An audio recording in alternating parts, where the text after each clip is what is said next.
ನಮಸ್ಕಾರ ಸ್ನೇಹಿತರೆ. ಈ ವರ್ಷ ಯುಗಾದಿ ಹಬ್ಬ ಮಾರ್ಚ್ ತಿಂಗಳಲ್ಲಿ ಬಂದಿದೆ. 2026 ಮಾರ್ಚ್ 19ರಂದು ಯುಗಾದಿ ಅಮಾವಾಸ್ಯೆ ಬಂದಿದೆ. ಹಾಗಾಗಿ ಇಂತಹ ಶಕ್ತಿಯುತವಾದ ದಿನದಂದು ಯಾರು ಮನೆಯಲ್ಲಿ ಈ ಪರಿಹಾರ ಮಾಡ್ತಾರೋ ಅವರಿಗೆ ಸಂಪೂರ್ಣವಾಗಿ ಕಷ್ಟಗಳು, ದರಿದ್ರಗಳು, ಸಾಲ ನಿವಾರಣೆಯಾಗಿ ರಾಜಯೋಗ ಬರುತ್ತದೆ. ನಾವು ಮಾಡಬೇಕಾದ ಪರಿಹಾರ ಏನೆಂದು ಈ ವಿಡಿಯೋದಲ್ಲಿ ತಿಳಿಸಿಕೊಡ್ತೀನಿ. ಆದರೆ ಅದಕ್ಕೂ ಮುಂಚೆ ನೀವಿನ್ನು ನಮ್ಮ ಚಾನಲ್ನ ಸಬ್ಸ್ಕ್ರೈಬ್ ಮಾಡಿಕೊಂಡಿಲ್ಲ ಅಂದರೆ ಖಂಡಿತ ಈಗಲೇ ಸಬ್ಸ್ಕ್ರೈಬ್ ಮಾಡ್ಕೊಳ್ಳಿ. ಹಾಗೆ ಈ ವಿಡಿಯೋ ಇಷ್ಟ ಆದರೆ ಮರೆಯದೆ ಒಂದು ಲೈಕ್ ಕೊಡಿ. ಎಲ್ಲರೂ ಭಕ್ತಿಯಿಂದ ಓಂ ಶ್ರೀ ಮಹಾಲಕ್ಷ್ಮಿ ನಮಃ ಅಂತ ಕಮೆಂಟ್ ಮಾಡಿ. ಇನ್ನು ಈ ದಿನ ನರ ಅಂದರೆ ಮನುಷ್ಯ ಒಬ್ಬ ಮನುಷ್ಯನ ನೋಟದಿಂದ ಉಂಟಾಗುವ ದೃಷ್ಟಿಯನ್ನು ನರದೃಷ್ಟಿ ಅಥವಾ ಕಣ್ಣು ದೃಷ್ಟಿ ಅಥವಾ ನರದೋಷ ಮುಂತಾದ ಹೆಸರುಗಳಿಂದ ಕರೀತಾರೆ. ನಮಗೆ ದೃಷ್ಟಿ ಆಗಬೇಕು ಅಂದರೆ ಬೇರೆ ವ್ಯಕ್ತಿಗಳು ನಮಗೆ ಕೆಟ್ಟದಾಗಬೇಕು ಅಂದುಕೊಂಡು ನೋಡೋ ಅಗತ್ಯ ಇಲ್ಲ. ಕೆಲವೊಮ್ಮೆ ಅತಿಯಾದ ಪ್ರೀತಿ, ಆಶ್ಚರ್ಯ, ಮೆಚ್ಚುಗೆ ಅಥವಾ ಆಸೆಯಿಂದ ನೋಡಿದರೂ ಕೂಡ ದೃಷ್ಟಿ ತಗುಲುತ್ತದೆ. ಆ ನೋಟವೇ ಒಂದು ನಕಾರಾತ್ಮಕ ಶಕ್ತಿಯಂತೆ ಬದಲಾಗಿ ನಮ್ಮ ಮೇಲೆ ಕೆಟ್ಟ ಪ್ರಭಾವವನ್ನು ತೋರಿಸುತ್ತದೆ. ನಮ್ಮ ಸುತ್ತಲೂ ಯಾವಾಗಲೂ ಒಂದು ಶಕ್ತಿ ವೃತ್ತ ಇರುತ್ತದೆ, ಅಂದರೆ ಎನರ್ಜಿ ಸರ್ಕಲ್. ನಾವು ಆರೋಗ್ಯವಾಗಿ, ಸಂತೋಷವಾಗಿ, ಸುಖವಾಗಿರುವಾಗ ಆ ಶಕ್ತಿ ವೃತ್ತ ಬಲವಾಗಿ, ಪ್ರಕಾಶಮಯವಾಗಿ ಕೆಲಸ ಮಾಡುತ್ತದೆ. ಯಾರಾದರೂ ನಮ್ಮನ್ನು ತೀವ್ರವಾದ ಅಸೂಯೆ, ಕೋಪ ಅಥವಾ ಪ್ರಶಂಸೆಯಿಂದ ನೋಡಿದಾಗ ಅವರಿಂದ ಹೊರಬರುವಂತಹ ಶಕ್ತಿ ತರಂಗಗಳು ನಮ್ಮ ಶಕ್ತಿ ವೃತ್ತವನ್ನು ಬಲಹೀನಪಡಿಸುತ್ತದೆ ಅಥವಾ ಅದನ್ನು ಸಂಪೂರ್ಣವಾಗಿ ನಾಶಪಡಿಸುತ್ತದೆ. ಇದರಿಂದ ನಮ್ಮಲ್ಲಿರುವಂಥ ಸಕಾರಾತ್ಮಕ ಶಕ್ತಿ ಕಡಿಮೆಯಾಗಿ ನಕಾರಾತ್ಮಕ ಶಕ್ತಿಯ ಪ್ರಭಾವ ಹೆಚ್ಚಾಗುತ್ತದೆ. ಇದೇ ದೃಷ್ಟಿ ಮಾಡುವಂತಹ ಕೆಲಸ. ದೃಷ್ಟಿ ಅನ್ನೋದು ಮಕ್ಕಳಿಗೆ ಹೆಚ್ಚಾಗಿ ತಾಕುತ್ತದೆ. ಯಾವುದೇ ನೋವು, ಕಷ್ಟ ಇಲ್ಲದೆ ಸಂತೋಷವಾಗಿ ಆಡ್ತಾ ತೊದಲು ಮಾತುಗಳನ್ನಾಡುವ ಮಕ್ಕಳನ್ನು ಎಲ್ಲರೂ ಕೂಡ ಇಷ್ಟಪಡುತ್ತಾರೆ. ಹಾಗಾಗಿ ಅವರಿಗೆ ದೃಷ್ಟಿ ಬೇಗನೆ ತಾಕುತ್ತೆ. ಅದೇ ರೀತಿ ಗರ್ಭ ಧರಿಸಿದಂತಹ ಮಹಿಳೆಯರು ನೋಡಲು ಕಳೆಕಳೆಯಾಗಿರುತ್ತಾರೆ. ಅವರ ದೇಹ ಸೂಕ್ಷ್ಮವಾಗಿರುವುದರಿಂದ ಅವರಿಗೂ ಕೂಡ ಬೇಗನೆ ದೃಷ್ಟಿಯಾಗುತ್ತೆ. ಇದಲ್ಲದೆ ಸುಂದರವಾದ ಯುವತಿ ಯುವಕಿಯರಾಗಿರಬಹುದು, ವ್ಯಾಪಾರದಲ್ಲಿ, ಉದ್ಯೋಗದಲ್ಲಿ ಉನ್ನತ ಸ್ಥಾನದಲ್ಲಿರೋರಾಗಿರಬಹುದು, ಯಾವುದಾದರೂ ಜನ ಮೆಚ್ಚುವ ಕೆಲಸ ಮಾಡಿದವರಾಗಿರಬಹುದು, ಸ್ವಂತ ಮನೆ ಇರೋರಾಗಿರಬಹುದು, ಒಡವೆಗಳು ಹಾಕಿಕೊಂಡವರಾಗಿರಬಹುದು, ಬೆಲೆ ಬಾಳುವ ಬಟ್ಟೆ ಧರಿಸಿದವರಾಗಿರಬಹುದು, ಹೊಸ ವಾಹನಗಳು ಇರೋರಾಗಿರಬಹುದು. ಇವರೆಲ್ಲರಿಗೂ ಕೂಡ ಬೇರೆಯವರ ಅಸೂಯೆಯಿಂದ ದೃಷ್ಟಿ ಬೇಗನೆ ತಾಕುತ್ತದೆ. ಇದಲ್ಲದೆ ಗಂಡ ಹೆಂಡತಿ ಸಂತೋಷವಾಗಿದ್ರಂತೂ ಸಿಕ್ಕಾಪಟ್ಟೆ ದೃಷ್ಟಿಯಾಗುತ್ತೆ. ದೃಷ್ಟಿ ಆದಾಗ ನಮಗಾಗುವಂಥ ಪರಿಣಾಮಗಳೇನೆಂದರೆ, ಪುಟ್ಟ ಮಕ್ಕಳಿಗಾದರೆ ಯಾವಾಗಲೂ ಕಾರಣ ಇಲ್ಲದೆ ಅಳೋದು, ಹಾಲು ಕುಡಿದೇ ಇರೋದು, ತೂಕ ಕಡಿಮೆಯಾಗೋದು, ಯಾವಾಗಲೂ ಕಾಯಿಲೆ ಬರ್ತಾ ಇರೋದು. ಒಂದು ವೇಳೆ ದೊಡ್ಡವರಿಗಾದರೆ ಆಕಸ್ಮಿಕವಾಗಿ ದಣಿವು, ಸೋಂಬೇರಿತನ, ತಲೆನೋವು, ಮೈಕೈ ನೋವು, ಯಾವ ಕೆಲಸದ ಮೇಲೂ ಆಸಕ್ತಿ ಇಲ್ಲದೆ ಇರೋದು, ಕಿರಿಕಿರಿ, ಕೋಪ ಮಾಡೋ ಕೆಲಸಗಳಿಗೆ ವಿಘ್ನ ಬರೋದು, ವ್ಯಾಪಾರದಲ್ಲಿ ಇದ್ದಕ್ಕಿದ್ದಂತೆ ನಷ್ಟ ಬರೋದು ಇಂಥದ್ದು ನಡೆಯುತ್ತದೆ. ಅದೇ ವಸ್ತುಗಳು ಅಥವಾ ಮನೆಗಾದರೆ ಹೊಸ ವಾಹನಗಳು ಆಕ್ಸಿಡೆಂಟ್ಗೆ ಗುರಿಯಾಗೋದು ಅಥವಾ ರಿಪೇರಿಯಾಗೋದು. ಇನ್ನು ಮನೆಯಲ್ಲಾದರೆ ಪ್ರಶಾಂತತೆ ಇಲ್ಲದೆ ಇರೋದು, ಕುಟುಂಬಸ್ಥರ ಮಧ್ಯೆ ಗಲಾಟೆಗಳು ಬರೋದು, ಮನೆಯಲ್ಲಿ ಬೆಳೆಸ್ತಾ ಇರುವಂತಹ ಗಿಡಗಳು, ಮರಗಳು ಬಾಡಿ ಹೋಗೋದು ಅಥವಾ ಒಣಗಿ ಹೋಗೋದು ಇಂಥದ್ದು ನಡೆಯುತ್ತೆ. ಈ ರೀತಿ ನಿಮಗೂ ಕೂಡ ದೃಷ್ಟಿದೋಷ ಆಗಿದ್ದರೆ ಈಗ ನಾನು ಹೇಳುವಂಥ ಈ ಪರಿಹಾರವನ್ನು ಅಮಾವಾಸ್ಯೆ ದಿನ ಮಾಡಿಕೊಂಡ್ರೆ ನಿಮಗಿರುವ ಅಥವಾ ನಿಮ್ಮ ವಾಹನ, ಮನೆ, ಮಕ್ಕಳು ಮುಂತಾದವರಿಗೆ ಇರುವಂಥ ದೃಷ್ಟಿದೋಷ, ನರದೃಷ್ಟ, ಕಣ್ಣು ದೃಷ್ಟಿ ಎಲ್ಲ ಹೋಗಿ ನಿಮ್ಮ ಕುಟುಂಬ, ನಿಮ್ಮ ಮನೆ ಚೆನ್ನಾಗಿರುತ್ತದೆ. ಅಮಾವಾಸ್ಯೆ ದಿನ ಗ್ರಹಗಳ ರಾಜನಾದ ಸೂರ್ಯನ ಶಕ್ತಿ, ಪಿತೃದೇವತೆಗಳ ಶಕ್ತಿ ಜೊತೆಗೆ ಅಮಾವಾಸ್ಯೆಯ ತಾಂತ್ರಿಕ ಶಕ್ತಿ ಸೇರಿದ್ದು ಅತಿ ಶಕ್ತಿಯುತವಾದಂಥ ದಿನವಾಗಿದೆ. ನೀವು ಮಾಡುವಂಥ ಪರಿಹಾರಗಳು ತುಂಬ ಬೇಗನೆ ಫಲ ಕೊಡುತ್ತದೆ.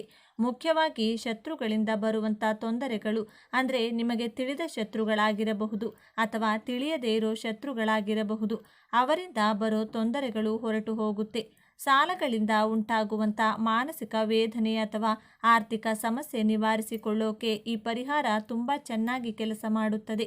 ಈ ಪರಿಹಾರದಲ್ಲಿ ನಾವು ಬಳಸೋ ಪ್ರತಿ ಪದಾರ್ಥಕ್ಕೂ ಒಂದು ನಿರ್ದಿಷ್ಟವಾದ ಶಕ್ತಿ ಇದೆ.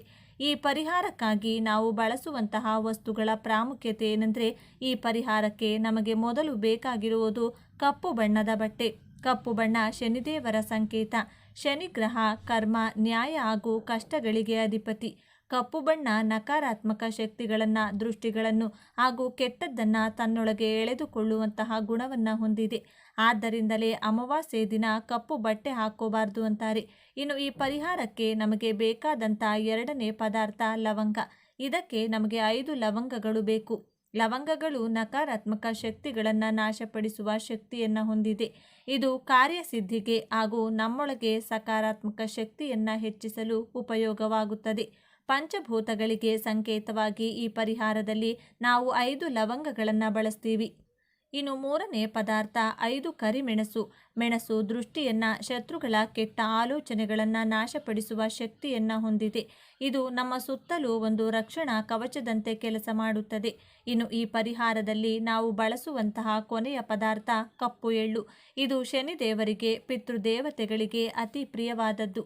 ಕಪ್ಪು ಎಳ್ಳು ನಮ್ಮ ಕರ್ಮಫಲವನ್ನು, ಪಿತೃದೋಷಗಳನ್ನು, ದೀರ್ಘಕಾಲದ ಸಮಸ್ಯೆಗಳನ್ನು ನಿವಾರಿಸಲು ಸಹಾಯ ಮಾಡುತ್ತೆ. ಸಾಲಬಾಧೆ ಕೂಡ ಒಂದು ರೀತಿಯಾದ ಕರ್ಮಫಲನೇ. ಸೂರ್ಯ ಮುಳುಗಿದ ಮೇಲೆ ಈ ಪರಿಹಾರವನ್ನು ಮಾಡಬೇಕು. ಇದಕ್ಕಾಗಿ ನೀವು ಮೊದಲು ಕೈಕಾಲು ತೊಳೆದುಕೊಂಡು ಒಂದು ಪ್ರಶಾಂತವಾದ ಹಾಗೂ ಯಾರೂ ಇಲ್ಲದೇ ಇರುವಂಥ ಜಾಗದಲ್ಲಿ ಕುಳಿತುಕೊಂಡು ನಿಮ್ಮ ಮುಂದೆ ಒಂದು ಕಪ್ಪು ಬಟ್ಟೆಯನ್ನು ಹರಡಿ ಮೊದಲು ಅದರಲ್ಲಿ ಒಂದು ಹಿಡಿ ಕಲ್ಲುಪ್ಪು, ಎಳ್ಳು ಹಾಕಿ ಅದರ ಮೇಲೆ 5 ಚೆನ್ನಾಗಿ ಹೂವಿರುವಂಥ ಲವಂಗಗಳನ್ನಿಟ್ಟು ಅದರ ಮೇಲೆ 5 ಚೆನ್ನಾಗಿರುವಂಥ ಕಾಳು ಮೆಣಸು ಹಾಕಿ 1 ನಿಮಿಷ ಕಣ್ಣು ಮುಚ್ಚಿಕೊಂಡು ನಿಮ್ಮ ಇಷ್ಟ ದೇವರು, ಕುಲದೇವರು ಹಾಗೂ ಪಿತೃದೇವತೆಗಳನ್ನು ಮನಸ್ಫೂರ್ತಿಯಾಗಿ ಪ್ರಾರ್ಥಿಸಿ ನಿಮ್ಮ ಸಮಸ್ಯೆಯನ್ನು ಸ್ಪಷ್ಟವಾಗಿ ಹೇಳಿಕೊಳ್ಬೇಕು. ಅಂದರೆ ಆರ್ಥಿಕ ಸಮಸ್ಯೆ ಆಗಿರಬಹುದು, ಅನಾರೋಗ್ಯ ಸಮಸ್ಯೆ ಆಗಿರಬಹುದು, ದೃಷ್ಟಿದೋಷ, ಹೀಗೆ ಯಾವ ಸಮಸ್ಯೆ ಇದ್ರೂ ಆ ಸಮಸ್ಯೆಯನ್ನು ಹೇಳಿಕೊಂಡು, ದೇವರೇ ನನ್ನ ಮಾನಸಿಕ ಭಾರ ಹಾಗೂ ನನ್ನ ಎಲ್ಲ ಸಮಸ್ಯೆಗಳನ್ನು ಈ ಪದಾರ್ಥಗಳಲ್ಲಿ ಆವಾಹನೆ ಮಾಡ್ತಾ ಇದ್ದೀನಿ. ಈ ಸಮಸ್ಯೆಗಳೆಲ್ಲವೂ ಈ ಮೂಟೆಯ ಜೊತೆಗೆ ನನ್ನ ಜೀವನದಿಂದ ತೊಲಗಿ ಹೋಗಬೇಕು ಎಂದು ದೃಢ ನಂಬಿಕೆಯಿಂದ ನಿಮ್ಮ ಸಂಕಲ್ಪ ಹೇಳಿಕೊಂಡು ಆ ಬಟ್ಟೆಯನ್ನು ಗಂಟು ಕಟ್ಟಬೇಕು. ಆ ನಂತರ ಆ ಮೂಟೆಯನ್ನು ನಿಮ್ಮ ಬಲಗೈನಲ್ಲಿ ಹಿಡಿದುಕೊಂಡು ನಿಮ್ಮ ತಲೆ ಸುತ್ತಲೂ 7 ಸಲ ಸುತ್ತಿಕೊಳ್ಬೇಕು. ಪ್ರತಿ ಸಲ ಒಂದೊಂದು ಸುತ್ತು ಸುತ್ತುವಾಗಲೂ ನನ್ನ ಸಮಸ್ಯೆಗಳೆಲ್ಲವೂ ನನ್ನಿಂದ ದೂರ ಆಗ್ತಿದೆ ಎಂದು ದೃಢವಾಗಿ ನಿಮ್ಮ ಮನಸ್ಸಿನಲ್ಲಿ ಅಂದ್ಕೊಳ್ಬೇಕು. 7 ಸಲ ಸುತ್ತಿದ ತಕ್ಷಣ ಆ ಮೂಟೆಯನ್ನು ತೆಗೆದುಕೊಂಡು ಮನೆಯಿಂದ ಹೊರಗಡೆ ಹೋಗಿ ಯಾರು ಇಲ್ಲದೆ ಇರುವಂಥ ನಿರ್ಜನ ಪ್ರದೇಶದಲ್ಲಾಗಿರಬಹುದು, ಅಥವಾ ಮುಳ್ಳಿನ ಗಿಡದ ಕೆಳಗಡೆ ಆಗಿರಬಹುದು, ಅಥವಾ ಹರಿಯು ನೀರಾಗಿರಬಹುದು. ಈ 3 ಪ್ರದೇಶಗಳಲ್ಲಿ ಯಾವುದೋ ಒಂದು ಜಾಗದಲ್ಲಿ ಆ ಮೂಟೆಯನ್ನು ಎಸೆದು ಹಿಂದಿರುಗಿ ನೋಡದೆ ಮನೆಗೆ ಬಂದು ಬಿಡಿ. ನೀವು ಹಿಂದೆ ತಿರುಗಿ ನೋಡಿದರೆ ನೀವು ಬಿಸಾಕಿದಂತಹ ಸಮಸ್ಯೆಗಳಿಗೆ ದುಪ್ಪಟ್ಟು ಸಮಸ್ಯೆಗಳನ್ನು ನಿಮ್ಮ ಜೊತೆಗೆ ನಿಮ್ಮ ಮನೆಗೆ ತಂದುಕೊಂಡಂತಾಗುತ್ತದೆ. ನೀವು ಈ ಪರಿಹಾರ ಮಾಡೋಕೆ ಶುರು ಮಾಡಾದಾಗಿನಿಂದ ಪರಿಹಾರ ಮುಗಿಸಿ ಮನೆಗೆ ಬರುವವರೆಗೂ ಯಾರ ಜೊತೆ ಕೂಡ ಮಾತನಾಡಬಾರದು. ಮನೆಗೆ ಬಂದ ಮೇಲೆ ಕೈಕಾಲು ಮುಖ ತೊಳೆದುಕೊಂಡು ನಿಮ್ಮ ದೇವರ ಮನೆಯಲ್ಲಿ ದೀಪ ಹಚ್ಚಿ ನಿಮ್ಮ ಇಷ್ಟ ದೇವರನ್ನು ಪೂಜಿಸಿ ಎಲ್ಲ ಒಳ್ಳೆಯದಾಗುತ್ತೆ ಅಂತ ನಂಬಬೇಕು. ಈ ಪರಿಹಾರ ನೀವು ಮಾಡೋದ್ರಿಂದ ನಿಮ್ಮ ಮೇಲಿರುವಂಥ ನಕಾರಾತ್ಮಕ ಶಕ್ತಿಗಳ ಪ್ರಭಾವ, ದೃಷ್ಟಿದೋಷ, ಶತ್ರುಪೀಡೆ ಎಲ್ಲವೂ ಕೂಡ ಕಡಿಮೆಯಾಗುತ್ತೆ. ನಿಮ್ಮ ಪ್ರಯತ್ನಗಳಿಗೆ ಅಡ್ಡ ಬರುತ್ತಿರುವಂಥ ಕೆಟ್ಟ ಶಕ್ತಿಗಳು ನಾಶವಾಗುತ್ತೆ. ನಿಮ್ಮ ಕೆಲಸಗಳಲ್ಲಿ ಗೆಲುವು ಸಿಗುತ್ತೆ. ಈ ಪರಿಹಾರ ಮಾಡುವಾಗ ನಿಮ್ಮ ಮನಸ್ಸು ಪ್ರಶಾಂತವಾಗಿರಬೇಕು. ಹಾಗೆ ಪೂರ್ತಿ ನಂಬಿಕೆ ಇಟ್ಟು ಮಾಡಬೇಕು.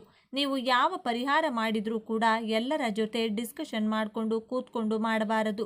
ಗುಪ್ತವಾಗಿ ಮಾಡಿದಾಗ ಮಾತ್ರವೇ ಫಲ ಹೆಚ್ಚಾಗಿ ಸಂಪೂರ್ಣವಾಗಿ ಸಿಗುತ್ತದೆ. ಈ ದಿನ ಅಮಾವಾಸ್ಯೆ ಆಗಿರೋದ್ರಿಂದ ಮಾಂಸಾಹಾರವನ್ನು ತಿನ್ನಬಾರ್ದು. ಅದರಲ್ಲೂ ಮುಖ್ಯವಾಗಿ ಈ ಪರಿಹಾರ ಮಾಡೋರಂತೂ ಮಾಂಸಾಹಾರ ಮುಟ್ಟಲೂಬಾರದು. ಈ ವಿಡಿಯೋ ಇಷ್ಟ ಆಗಿದ್ರೆ ಲೈಕ್ ಮಾಡಿ, ಶೇರ್ ಮಾಡಿ. ಇಂತಹ ಹೆಚ್ಚಿನ ಉತ್ತಮ ಮಾಹಿತಿಗಳಿಗಾಗಿ ತಪ್ಪದೇ ನಮ್ಮ ಚಾನಲ್ನ ಸಬ್ಸ್ಕ್ರೈಬ್ ಮಾಡ್ಕೊಳ್ಳಿ.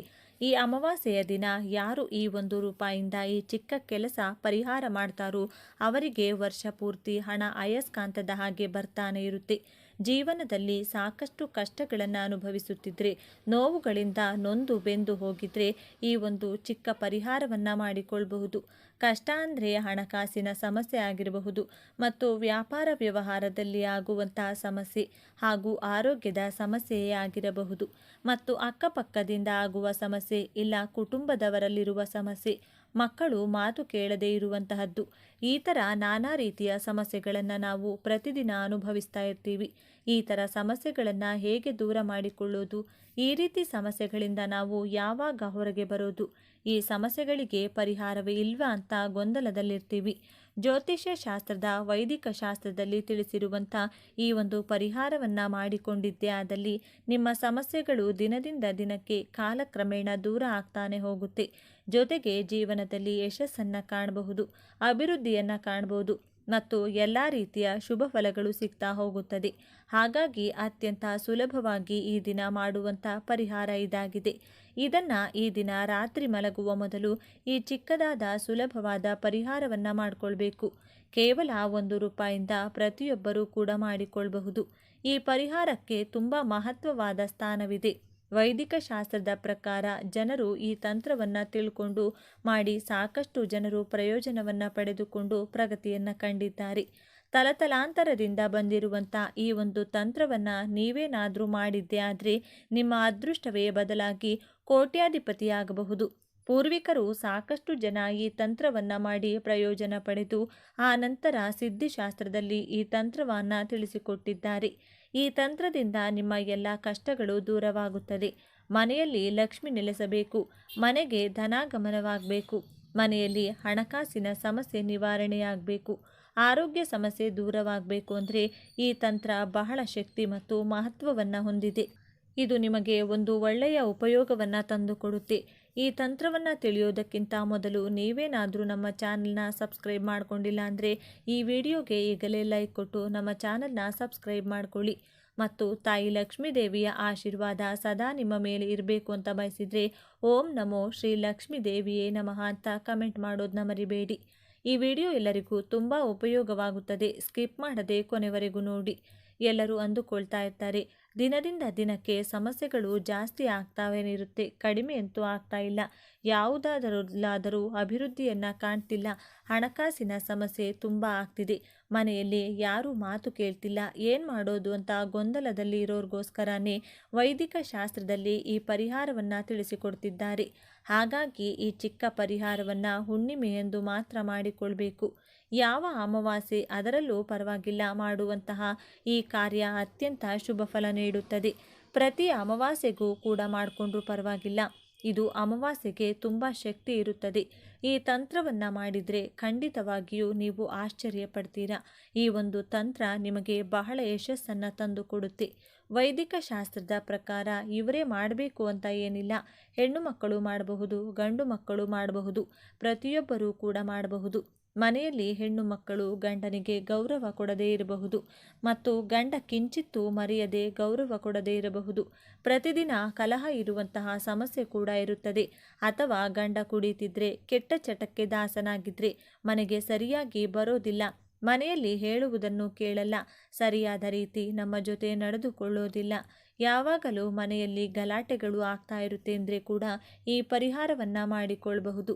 ಅಥವಾ ಅತ್ತೆ ಮಾವನಿಂದ ಕಾಟ ಆಗ್ತಾ ಇದೆ, ಅತ್ತಿಗೆ ಮೈದುನರಿಂದ ಕಾಟವನ್ನು ಅನುಭವಿಸುತ್ತಿದ್ದರೆ, ಮನೆಯಲ್ಲಿ ಕಿರಿಕಿರಿ ಆಗ್ತಾ ಇದ್ದರೆ, ದಾಯಾದಿ ಕಲಹಗಳಾಗ್ತಾ ಇದ್ದರೆ, ವ್ಯಾಪಾರ ವ್ಯವಹಾರದಲ್ಲಿ ಕೂಡ ಪ್ರಗತಿ ಸರಿ ಇಲ್ಲದೇ ಇರೋದು, ಆಸ್ತಿ ವಿಚಾರಗಳಲ್ಲಿ ಗೊಂದಲಗಳಾಗ್ತಾ ಇರೋದು, ಕೋರ್ಟು ಕಚೇರಿ ಅಂತ ಅಲೀತಾ ಇದ್ದೀರಿ ಅಂದರೆ ಕೂಡ ಈ ಪರಿಹಾರವನ್ನು ಮಾಡಿಕೊಳ್ಳಬಹುದು.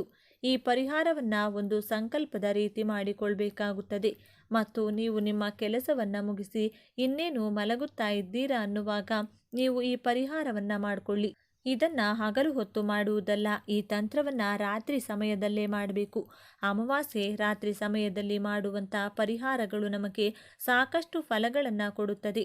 ಹಾಗೆಯೇ ಮನೆಯಲ್ಲಿರುವ ನಕಾರಾತ್ಮಕ ಶಕ್ತಿ ಮತ್ತು ದುಷ್ಟಶಕ್ತಿಯನ್ನು ಹೊರಹಾಕುತ್ತದೆ.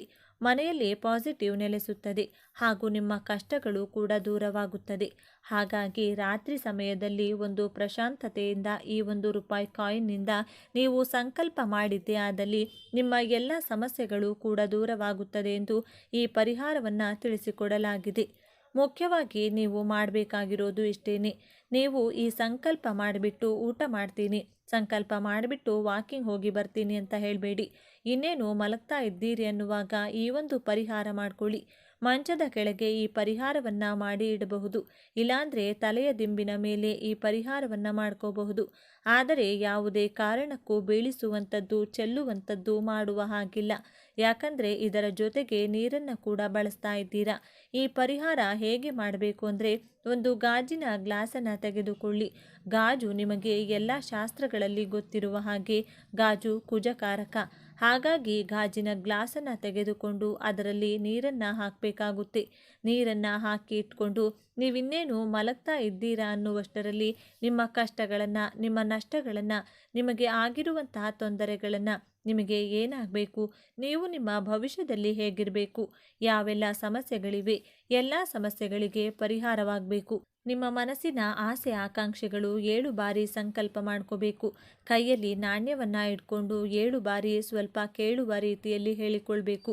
ನೀವು ಮನಸ್ಸಿನಲ್ಲಿ ಎಲ್ಲ ಜ್ಞಾಪಿಸಿಕೊಂಡು ಕೈಯಲ್ಲಿ ನಾಣ್ಯ ಹಿಡ್ಕೊಂಡು 7 ಬಾರಿ ಸಂಕಲ್ಪ ಮಾಡಿಕೊಂಡು ಇನ್ನೇನು ನೀವು ಮಲಗುವ ಮುನ್ನ ಆ ನೀರಿನ ಗ್ಲಾಸ್ನಲ್ಲಿ ನೀವು 1 ರೂಪಾಯಿ ಕಾಯಿನನ್ನು ಹಾಕಬೇಕು. ಕಾಯಿನನ್ನು ಹಾಕಿಬಿಟ್ಟು ತಲೆದಿಂಬಿನ ಮೇಲೆ ಆದರೂ ಇಟ್ಕೊಳ್ಬಹುದು. ಹೊಟ್ಟಿನಲ್ಲಿ ಕೈ ತೆಗಿಬಾರ್ದು, ಅಷ್ಟೇ, ಕೈ ತಾಗಬಾರದು, ನೀರು ಚೆಲ್ಲಬಾರ್ದು. ಆ ರೀತಿ ಜಾಗ ನೋಡಿಕೊಂಡು ಆ ಗ್ಲಾಸ್ನ ಇಟ್ಕೋಬೇಕು. ಮಂಚದ ಮೇಲೆ ಮಲಗುವವರು ಮಂಚದ ಕೆಳಗೆ ಇಟ್ಟುಕೊಳ್ಬಹುದು. ಯಾಕೆಂದರೆ ಕೆಳಗೆ ಖಾಲಿ ಜಾಗ ಇರುತ್ತೆ. ಇಲ್ಲ ಮಂಚ ಇಲ್ಲದೆ ಮಲಗುವವರು ತಲೆದಿಂಬಿನ ಮೇಲೆ ಕೈ ತಾಗದೆ ನೀರು ಚೆಲ್ಲದ ಹಾಗೆ ಇಟ್ಕೋಬೇಕು. ಈ ರೀತಿ ನೀವು ಪರಿಹಾರ ಮಾಡಿಕೊಂಡ್ರೆ ರಾತ್ರೋರಾತ್ರಿ ನಿಮ್ಮ ಸಮಸ್ಯೆಗಳು ಎಲ್ಲ ದೂರವಾಗುತ್ತದೆ. ಅಂದರೆ ಒಂದು ದಿನಕ್ಕಲ್ಲ, ಕಾಲಕ್ರಮೇಣ ದಿನದಿಂದ ದಿನಕ್ಕೆ ನಿಮ್ಮ ಕಷ್ಟಗಳು ದೂರವಾಗ್ತಾ ಹೋಗುತ್ತೆ. ಇದನ್ನು 3 ರಿಂದ 4 ಅಮಾವಾಸ್ಯೆ ಈ ಪರಿಹಾರವನ್ನು ಮಾಡಿದರೆ ಇದರ ರಿಸಲ್ಟ್ ನಿಮಗೆ ಗೊತ್ತಾಗುತ್ತೆ. ತುಂಬ ಬದಲಾವಣೆ ಆಗ್ತಾ ಹೋಗುತ್ತೆ. ನೀವು ಜೀವನದಲ್ಲಿ ಹಣಕಾಸಿನಲ್ಲಿ ಅಭಿವೃದ್ಧಿ ಆಗ್ತಾ ಹೋಗುತ್ತೆ. ಮತ್ತು ಆ ನೀರನ್ನು ನೀವು ಬೆಳಿಗ್ಗೆ ಎದ್ದ ತಕ್ಷಣ ಯಾವುದಾದರೂ ಹಸಿರು ಗಿಡಕ್ಕೆ ಚೆಲ್ಲಬೇಕು. ತುಳಸಿ ಗಿಡಕ್ಕೆ ಚೆಲ್ಲಿದರೆ ತುಂಬ ಒಳ್ಳೆಯದಾಗುತ್ತದೆ. ತುಳಸಿ ಗಿಡ ಇಲ್ಲ ಅಂದರೆ ಯಾವುದಾದರೂ ಹಸಿರು ಗಿಡಕ್ಕೆ ಚೆಲ್ಲಬೇಕು. ಮತ್ತು ಆ 1 ರೂಪಾಯಿ ನಾಣ್ಯವನ್ನು ನೀವು ಪರ್ಸ್ನಲ್ಲಿ ಇಟ್ಕೋಬೇಕು. ಮತ್ತು ಆ 1 ರೂಪಾಯಿ ನಾಣ್ಯದಿಂದ 10 ರೂಪಾಯಿ ಇಲ್ಲ 20 ರೂಪಾಯಿ ನೋಟಿಗೆ ಅಥವಾ ಯಾವ ನೋಟಾದರೂ ಪರವಾಗಿಲ್ಲ ಮುಟ್ಟಿಸಿ ಅದನ್ನು ಯಾರಿಗಾದರೂ ಅಗತ್ಯ ಇರುವವರಿಗೆ ದಾನ ಮಾಡಿ. ಇಲ್ಲಾಂದರೆ ಅದರಿಂದ ಊಟವನ್ನು ತೆಗೆದುಕೊಂಡು ಆ ಊಟ ಯಾರಿಗೆ ಅವಶ್ಯಕತೆ ಇರುತ್ತೋ, ಯಾರಿಗೆ ಅಗತ್ಯ ಇರುತ್ತೋ ಅವರಿಗೆ ದಾನ ಮಾಡಿ. ಈ ರೀತಿ ನೀವೇನಾದರೂ ಮಾಡಿ ಆದಲ್ಲಿ ನಿಮ್ಮ ಕರ್ಮಫಲ ದೂರವಾಗುವುದು ಖಚಿತ.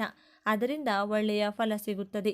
ಅದರಿಂದ ಫಲವನ್ನು ನೀವು ಕಾಣ್ತಾನೆ ಹೋಗ್ತೀರಾ ಮತ್ತು ಅನುಭವಿಸ್ತಾನೆ ಹೋಗ್ತಿರ್ತೀರಾ. ಜೀವನದಲ್ಲಿ ಎಲ್ಲದರಲ್ಲೂ ಪ್ರಗತಿಯನ್ನು ಕಾಣ್ತಾ ಹೋಗ್ತೀರಾ. ನೋಡಿದ್ರಲ್ಲ ಸ್ನೇಹಿತರೆ, ಈ ಮಾಹಿತಿ ನಿಮಗೆ ಇಷ್ಟ ಆಗಿದೆ ಅಂತ ಅಂದ್ಕೊಂಡಿದ್ದೀನಿ.